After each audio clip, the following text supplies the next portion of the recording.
ang lalawigan ng Sarangani na matatagpuan sa South Mindanao.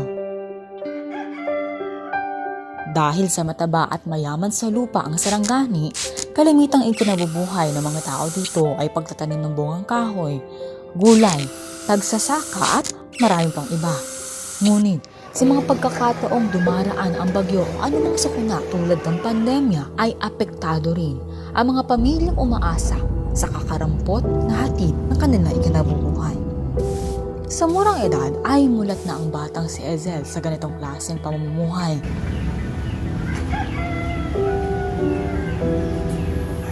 Bali, ang akong pangalan ay si Lucille Dicain.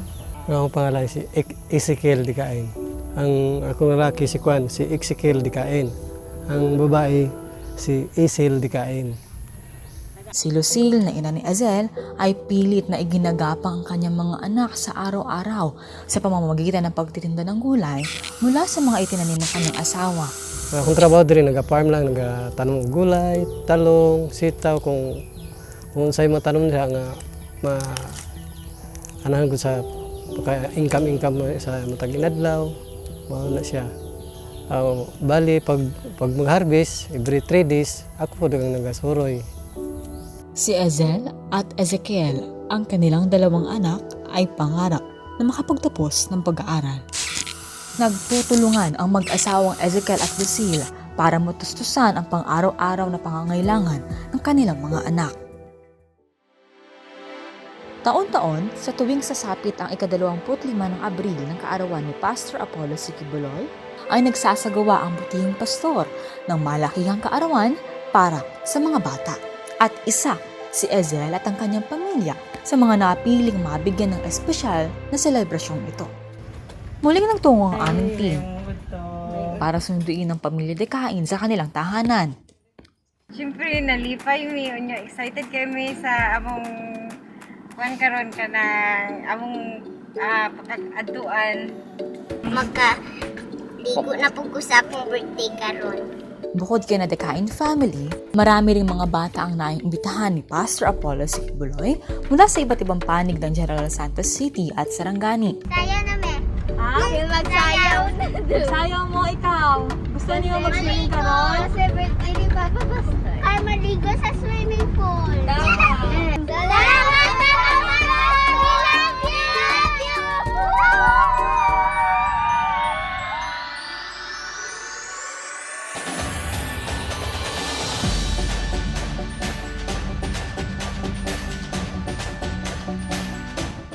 Kamakailan ay isinagawa ang International Children's Day implementation sa General Santos City.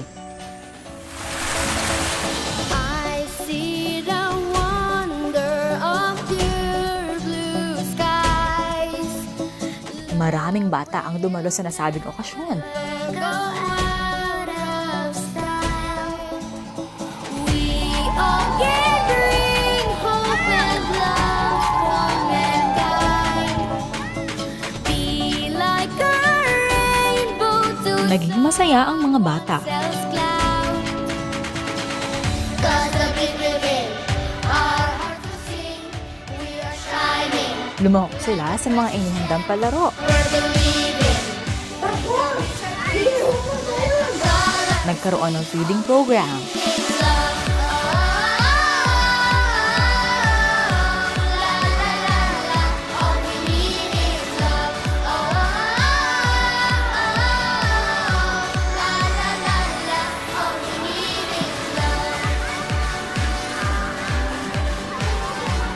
Gift giving.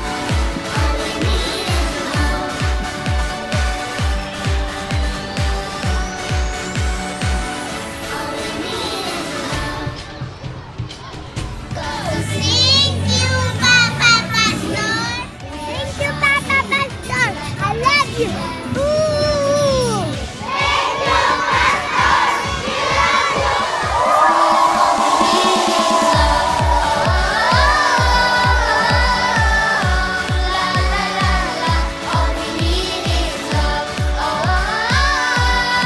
At nag-enjoy ang mga bata sa kanilang pagsiswimming.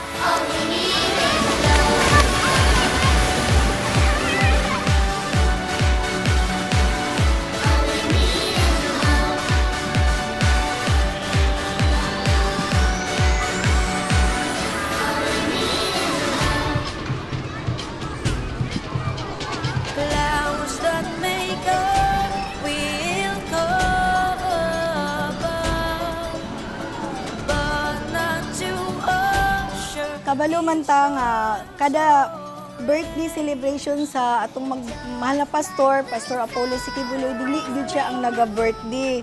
Ang gi-celebrate ni para sa daghang kabataan nga tungod sa gugma sa atong mahal na pastor nga gusto gyud niya ma-reach out ang tanang mga kabataan sa tibuok, dili lang sa tibuok Pilipinas pati pa sa abroad. So isa diri sa Southern Mindanao nga napili sa atong mahal na pastor nga ang mga bata nga kadaghanan nga mga beneficiaries sa atong mahal na pastor, dako kayo ang ilahang desire nga maka-appeal gyud o maka-join sila sa celebration sa adlong natawhan sa atong mahal na pastor.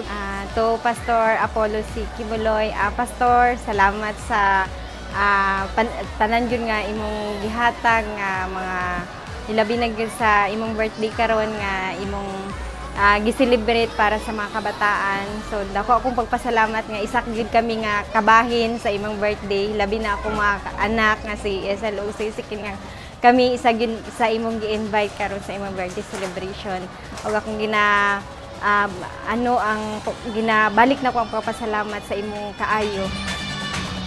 Si Azel at ang kanyang pamilya ay salamin ng isang simpleng pamilyang hangad lamang ay maitaguyod ang pang-araw-araw nilang pangangailangan at maitaguyod din ang kanilang pag-aaral. Sa kabila ng dagok sa buhay, may mga taong gagamitin ng ating dakilang Ama upang maipaabot ang tulong na kanilang kailangan. Like a precious gem, we're believing we can reach Payon tayo ko, kinakasabay kong celebrate sa birthday ni Pastor. Kung wala naman kilala si Pastor, murag papa na akong tawag sa iya kay buutan ka alis niya. Salamat pa po Pastor, happy birthday. I love you. Sa pamamagitan ng International Children's Day, nabibigyan ng inspirasyon, ngiti sa mga labi at mga hindi makakalimutang karanasan na maiiwan sa alaala ng maraming kabataan.